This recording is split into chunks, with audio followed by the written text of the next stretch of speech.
And then we're going to record right here. All right, everyone, I'm so excited. Okay, it's going to be a first for a couple things, but first of all, we are in episode 19 already. Can you believe that? Wow. And I have my guest here, Matt.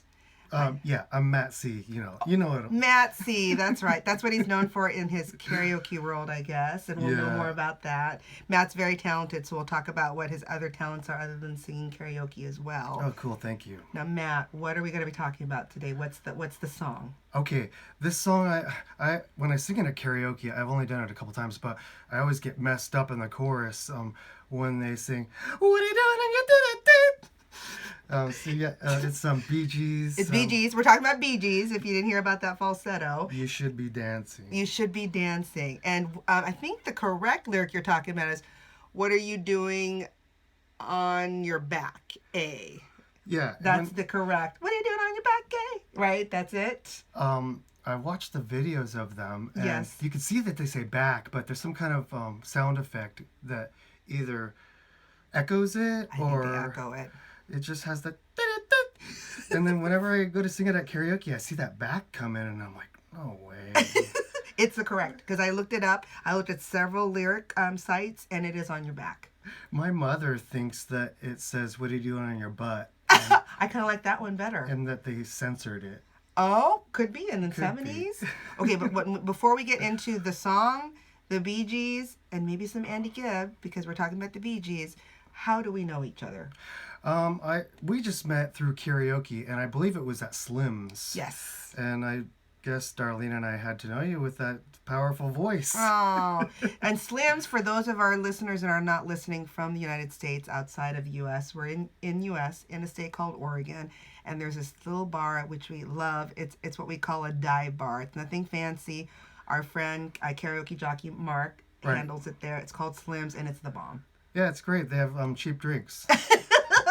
That's what's considered a dive bar, where they have good, strong, cheap drinks, right? Yeah. Sometimes some good, greasy food, and then characters like us and other characters we sometimes talk about, because there's a lot of characters. Yeah, Mark's a great DJ or KJ, so right. He attracts all the best karaoke singers. Absolutely. And Mark was on our episode several back when we talked about one of the songs that he was talking about. I can't remember it now, but he was the KJ or karaoke jock we talked to, where people would look at him accusingly if they are been singing a song, Misheard, thinking he's changed the lyrics. On the karaoke, he's like, no, that's the real words, you've been singing it wrong. And I thought that was funny. I always do that. I always look toward the host or whoever when these words come across. What are you doing on your back? Yeah. No way.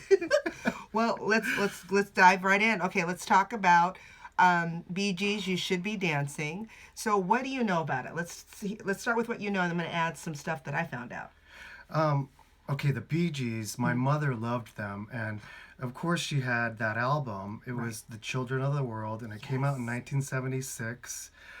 We had it through a record company like Columbia House Records. Yes. You buy 11 CD, or no, they're albums. Albums. 11 albums for 1 penny, and you get one more free. Yes. And she had great ones like Rod Stewart. Oh my God! Which, by the way, everyone, Matt C. next to me does a really good Maggie May. I practiced it a lot. It tells, because if you go onto YouTube and you look up Matt C. sings Maggie May, you will find the video. Okay, cool. Keep going. I'm sorry. So other albums, yes.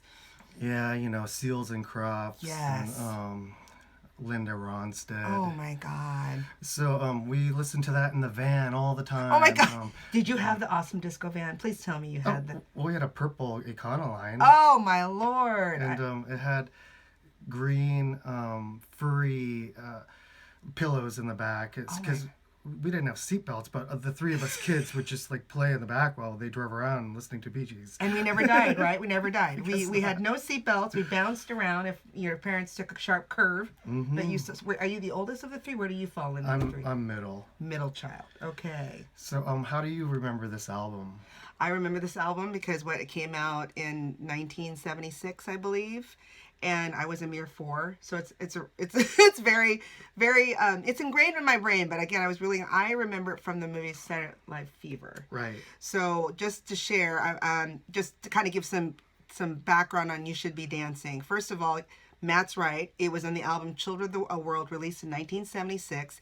It hit number one for 1 week in the American Billboard Hot 100, number one for 7 weeks on the U.S. Hot Dance Club Play chart, and in September of the same year reached number 5 on the UK singles chart. And then the song peaked number 4 on the Billboard Soul chart. So they even made it to the Soul chart. It was a song that first launched the Bee Gees into disco. And it was the only track from the group to top the dance chart. I did not know that. Right, cool. And I know it because when Saturday Night Live came out with a young John Travolta, watching it as a young kid, and then years later as an adult, it's always different when you see it as a kid and you watch it as an adult. It's like, oh, I didn't realize all those sexual innuendos. This song was in that album. Mm-hmm. Yeah. And then it came out in the movie, right? Yes, a year later? It sure did. A year later, yes. One thing I learned when researching about this, the producer, what's his name? Stigman? Yes. Stigman? Yes, I think so. He discovered them, or no, they sent him tapes from Australia, and he signed them, and then he went on to produce Saturday Night Fever. So that's the connection. Uh-huh. Okay. Yeah, because they say here, this song that we're talking about today, You Should Be Dancing, was one of 6 songs performed by the Bee Gees in that movie and the soundtrack that came out in 1977, a year later. And we all had to have that, right? Yeah, we all had to have that. And then wait a minute, how old were you? Were you older than me or younger? I'm just a couple of years older than you. Oh, yeah, so you're what, 6 maybe Yeah. at that time? So I don't really remember a lot about it, but I used to draw the album cover. Oh, like yes. their logo, the Bee Gees logo, was really cool, and I was just 7 or 8 or something, and I would try to draw them also. Yeah. Well, let's talk about that. So what you listeners don't know about why Matt's saying I draw him, Matt is also an accomplished artist in town, and explain to us kind of like what your type of art that you create. I do realism now, but Okay. I became known as an abstract pattern painter. Okay. So I'm a oil painter. Oh, very good. And if you haven't seen his work, we'll probably send a link or attach a link to the show notes of his website, or so you can check his work and where he'll be, featured around town. But some great stuff, because I've been in Matt and Darlene's home and I've seen some of your works, and they're amazing, and they're you. The ones I've seen are like amazingly big and gorgeous. Love to paint big. And to perform big. So again, if you ever see Matt perform, we like to go to a place. We'll talk about that place in a minute, but just before I forget about the Bee Gees, do you know about how they were formed and how they got their name? Because this was a big aha for me when I did that research. I was thinking about their name. Yes. It's Barry's initials? I don't know. You're kind of right. So for many years, I've been hearing on the internet and people on interviews they were the brothers Gibb. Uh-huh. Okay, because there's 3 of them. So there's Barry is the oldest, and then the twins Robin and Maurice Gibb. They were twins, but they did not look like identical. They were fraternal. Right, fraternal. And so many people have said throughout the years that it was named the Bee Gees or the Bee Gees. Their name, Barry Gibb's name, was because of the brothers Gibb. I found out doing this research that's not correct. So the real answer to it is they're from Australia. You probably knew that. I knew that by their accent. They moved to Australia. Yeah. Yes. They were born in Isle of Man. Isle of Man, which I love that place. And you're right. And then they moved in August of 1958. His family and them and their older sister Leslie and their infant brother Andy, who we'll talk about in a minute, they emigrated to Redcliffe, just northeast of Brisbane in Queensland, Australia. And the younger brothers started to perform to pretty much make money. And what was interesting is they were introduced to a Brisbane radio presenter jockey or DJ named Bill Gates. Not the same Bill Gates that we know, because my God, if that was the same guy, he is a vampire and he's lived all his life. And this Bill Gates was a speedway promoter. And then there was a driver named Bill Good. So imagine the BG, who hired the brothers to entertain the crowd at the Redcliffe Speedway. Wow. In 1960. So during the middle of the races, they would entertain. The crowd at the Speedway would throw money onto the track while they performed. And so how the BG name was created, Gates renamed them the Bee Gees, and then later to BeeGees after his name, his name is Bill Gates, Bill Good's name, and Barry Gibb's initials. Hmm. That's the creation of the Bee Gees. Cool.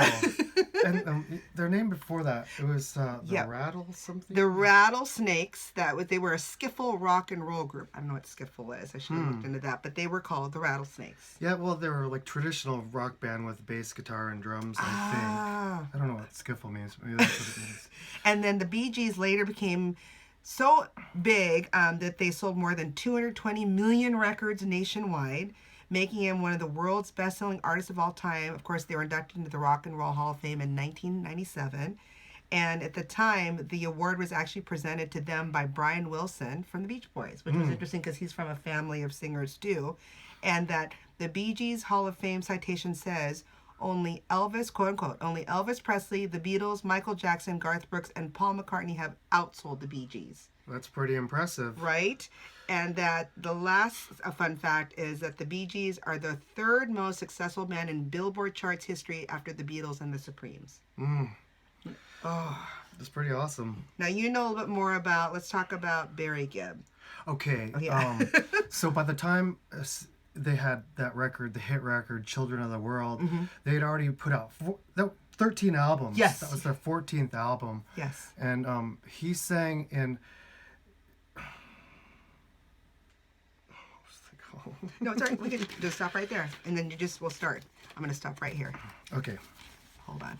Stop. I'm just relaxing too much to No, pause, no worries. to pause like that. I was going to say about the Blue-Eyed Soul. Oh, yeah, yeah. Yeah, as soon as you're Okay. ready, I'll hit. Are you ready? Yeah. Okay, one. He normally used a trademark. No, it's all right. Before that, he used a melodic blue-eyed soul vocal style that they called it blue-eyed. I guess name, I don't know. It sounds like to me that it's probably named after like the likes of Frank Sinatra. Yes, I mean that's where it's come from. And yeah. they called that's what white guys that did R&B Yes. were called. Back in the day. Called white soul. And then somewhere in there when this album came out, they developed their falsetto voices, and Barry used it for the first time on his hit song Jive Talkin'. Jive Talkin', No. I love that song. Man, I'm fucking this Oh, up. it's all right. We'll stop right now. Dang it. No. So where is the page where it talks about when he first started? And we'll get that ready for you. That wasn't right because Jive Talkin' he uses the regular voice. Oh, okay. So hold on. Let me listen to this. Let me just save this, and then I can get this taken off. One thing was different about go ahead. Okay. Save project. About your notes. You had a different song as the first falsetto one. Yeah, so I'm going to talk about this other one.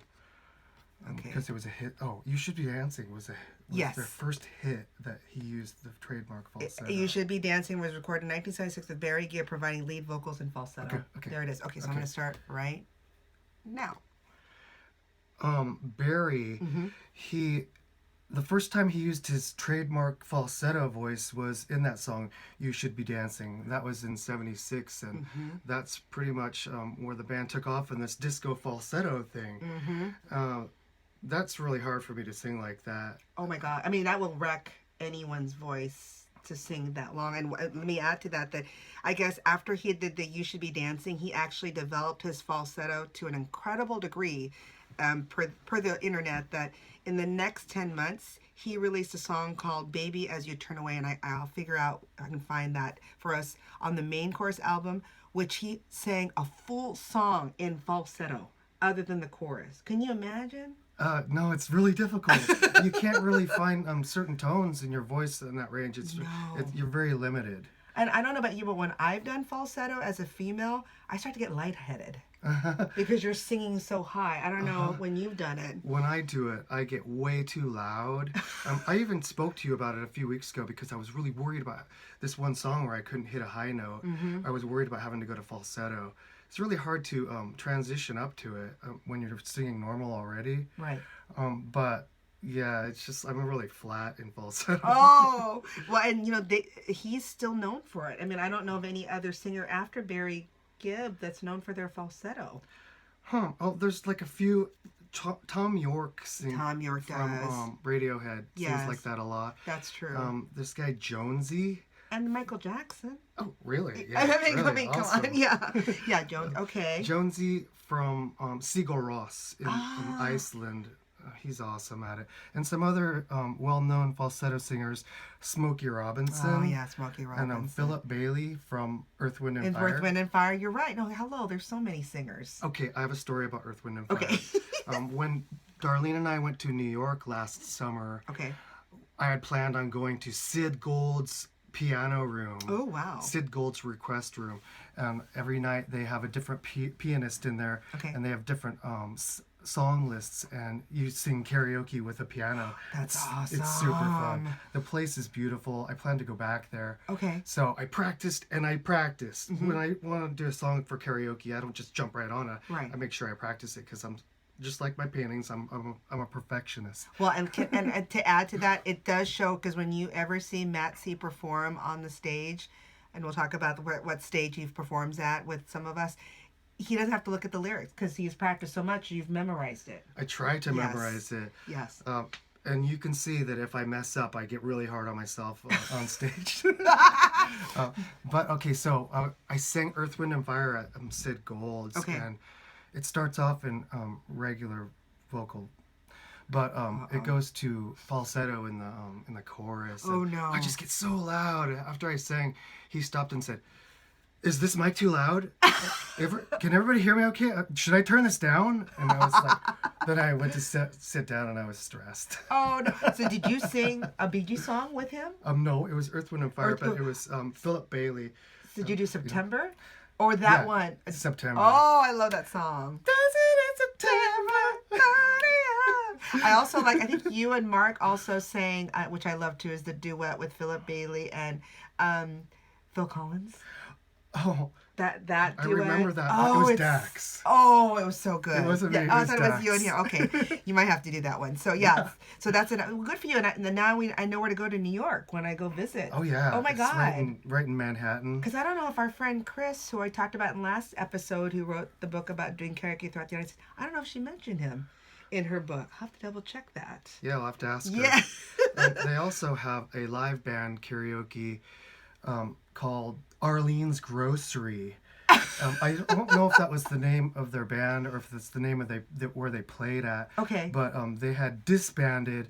Maybe they're back together. I hope. But I was gonna go to there, but then I went to Sid Gold's instead because I really like the live band karaoke. I do too. I guess we'll talk about that. But we have a great band in Portland, Karaoke from Hell. Let's talk about it. So it's called what? You said Karaoke from Hell, right? Yes, and they have 4 BeeGees songs.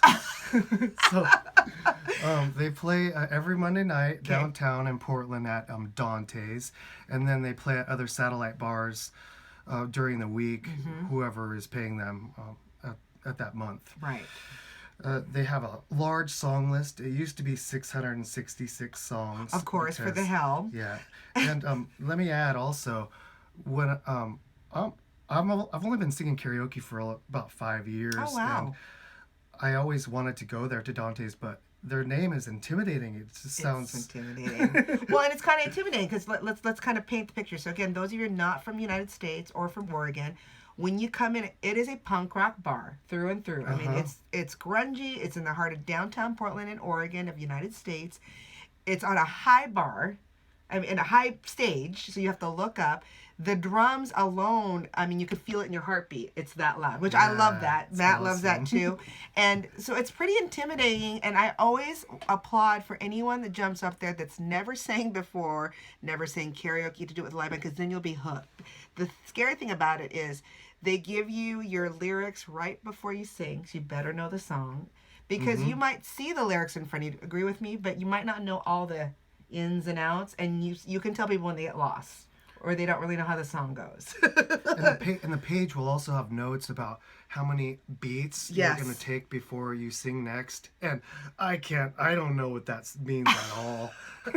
But we have our favorite hostess, Right. Tal. Right, but we're going to talk about you, Tal. And one thing we love about her is whenever we are there, she takes good care of us and other singers because she will tell you when to come in, when to go out, when to wait, because without her, sometimes I get lost. Yeah, love her. She's the best. And she's Yeah. a great backup singer, too. Absolutely. And Dawn, who founded the band 26 or 27 years ago with Trace, She sings backup also. So you have two great female backup singers. It's awesome. That's awesome.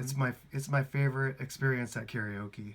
Well, and I think they're one of the few that's left. I know many have come out of the woodworks to do karaoke with a live band, and then some have gone away. They're the ones that's the mainstay, at least in Oregon, that I know of.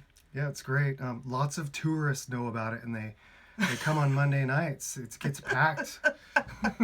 And there is a lot of interesting people that come. We have the guy that's Elvis, quote unquote, loosely. That's There almost every time. almost every time, and you look at him like, oh, this guy can't sing. And then all of a sudden he belts out an Elvis. You're like, whoa, you know. One time he did Beastie Boys. Oh, You Gotta man. Fight for Your Right, and that was my favorite performance of his.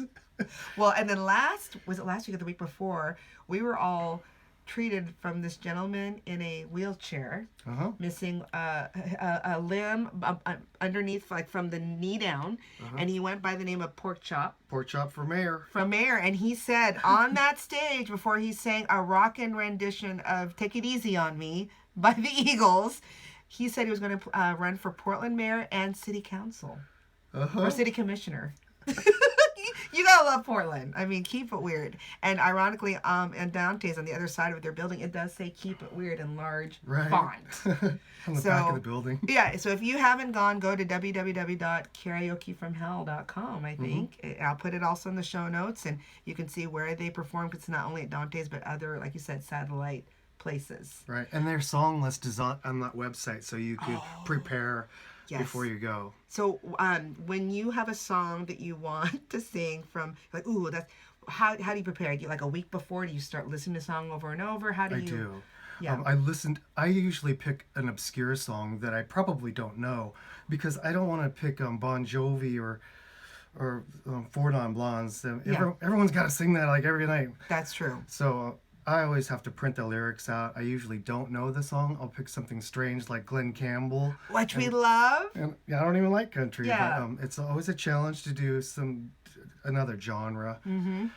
I always print the lyrics out. I mean, I have the one from BeeGees with me here. And I'm practicing each night for karaoke coming up on Tuesday. It's smart, though, because like I said, when you see Matt C perform up there, you can tell you know the words. You're not looking at the paper like I am. I'm like literally looking at the paper.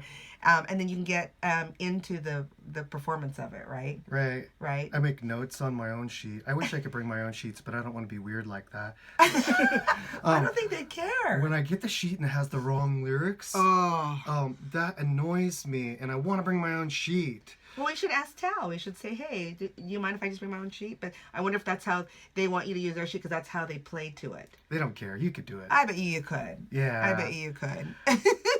Has there been a performance there as of date where you were like blown away? You saw someone, you're like, whoa, didn't expect that, and they did it either exactly like that singer or did it totally different from the way the singer did it. Okay, well, our friend Mark, the KJ, we spoke of him already. He was one of your previous guests, like you said. Yes. He does really good every time, but my favorite of his was Joe Cocker. Oh. He had that scratch in his voice. Oh, I did not see that. And it was what's the big song?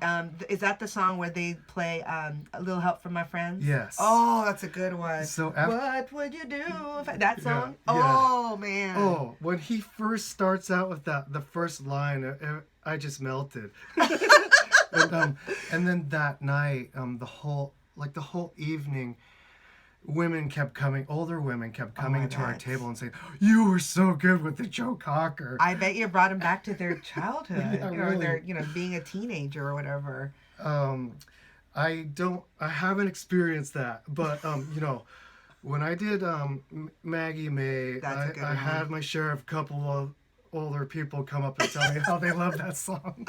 So I understand about this. Well, and the songs people love. For those of you who have not paid extra as our Patreon folks, we have a video, so if you want to see what we look like. But Matt C. always wears his traditional staple biker jacket, right? Yeah. I'm wearing a t-shirt that it looks like a biker jacket, but it's a t-shirt for some of you that can see this. And so he also looks punk rock when he gets up there with also his black on black, and then you usually wear your shoes usually wear either your Converse. Yeah. Oh yeah. Yeah, usually. So when you look at the guy, and when I first met him and Darlene, the first thing I thought is, who's this punk rock guy? And he sings punk rock songs. So the last several times when I started to get to know you, I was so blown away because then you started singing Barry Manilow Mandy. I'm like, what? And he did it very well. And so I love that about singers when they surprise me. Oh, cool. Thanks. Yeah, I like to do all kinds of songs, and that was another one of my mom's favorites. Oh. That was a really fun one to do. A little bit about the punk thing. Yeah. I do a radio show on KBOO 90.7. Yes. It's not my show, but I've been a DJ on there for maybe the last year. Oh, nice. And it's total hardcore punk. And that's what I listen to all the time. Like after work, I jam it in the car super loud with the windows down. I'm that jerk. So, it's every other Wednesday from 10 to midnight. And I'm Matt C. And he's Matt C. Okay, so I'll add a link to that too, because I'm assuming there's something about KBOO and we can link it to your Cool. show. Hey, whatever works. Before I forget though, and you and Matt brought this up to me, so we talked about Barry Gibb, his brothers. Let's talk about his baby brother, Andy Gibb. Oh. Let's talk about him. Yeah. How did he die? He died, okay, this is what they said. It's He died on controversy. the day of his, like literally the day of his 30th birthday, maybe a day after, or I think it's the day of. They say it wasn't a drug overdose, but when you look at the autopsy notes, they say it was due to myocardial, so it was of extensive use of doing drugs, but he didn't die of an overdose. They wanted to make that stipulation to the public out there, but I loved him because I had a poster of him when I was 6, and I thought he was just gorgeous, and I had his 8-track tape, Shadow Dancing, we'll talk about that in a second, right. and all those songs, and I did not like that he liked Victoria Principal. That was his girlfriend at the time. Right. And she actually gave him an ultimatum and said, I love you, Andy. I'm just reenacting this I love you, Andy, but it's me or drugs, and he took the drugs. Oh, So really? she broke up with him, and because of her breaking up with him, he had depression, heartache, and then led to his death. Did you know about all this? A little bit. Okay. I mean, my wife Darlene told me that he died of a drug overdose, and I argued with her because I had just read that it was the heart failure. Due to excessive taking drugs. I'm yes. sure. Yeah. But yeah, I loved him, and he did the Shadow Dancing. There was also a couple other songs on that 8-track tape. Now, do you remember him like back in the day? My mom wasn't such a fan of his, but I did know the songs, and they were produced by the same guy, Stigman. Yes. And the brothers helped them write. Yes. When they were on tour. Yes. He was only about 19 or 20. He was much younger than them. When his first album came out, with Shadow Dancing. Mm-hmm. I do love that song. I do it at karaoke. Do they? Okay, but we don't have it in Karaoke from Hell. You do it when Mark has it. Yeah, with regular karaoke. Oh my God, that'd be fun if they had that. Okay, one thing about that is you can clearly tell that the BeeGees are singing backup. Absolutely. Andy and that song, and he also developed his own falsetto thing. He did. But on Shadow Dancing, he sings normal. Is that right? Yes, Normal? that's correct. Right, normal. There's no falsetto. Yes. And then the only part where I sing falsetto on that song is really quiet when Barry and the rest of them are sing right before the chorus. Yes. There's that, and then just to add, because I of course he wrote it about me. No, he didn't. In the same 8-track tape, there is a track called Melody. Oh. And when he'd sing it, I always thought he was singing about me, but apparently Melody I read somewhere on the internet too that his brothers wrote a song, or maybe it was named that at one time. Their band was. So there must be someone in their life named Melody, or a play of the word of melody, music, that meant to them, because he had a single that was called Melody. Mm-hmm. But I just loved him. And like I said, so this was 1978, so I was a mere 6.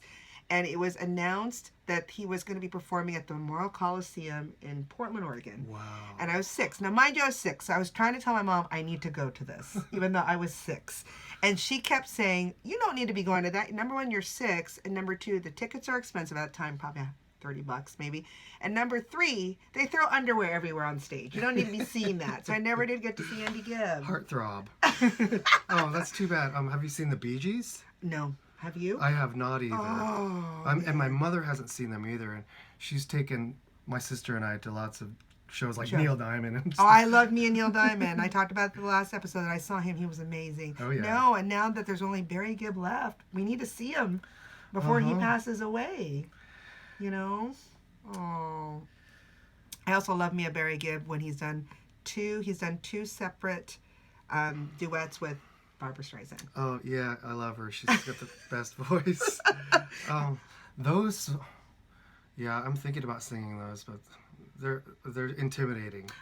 Okay, so I'm just going to tell you, Matt, see, just let it go because I know they're intimidating, but the way you practice, and if you do it more and more, and then you got to do it on public, remember, because once you break that chair, I'm going to say it, then every time you do it, like, okay, now I know the nuance of Right. it. But it's just that first time, And I'm the same way. When I have a new song, I get really nervous, but it's one of those things where I got to do it because then I'll know how it's going to feel in person, in live.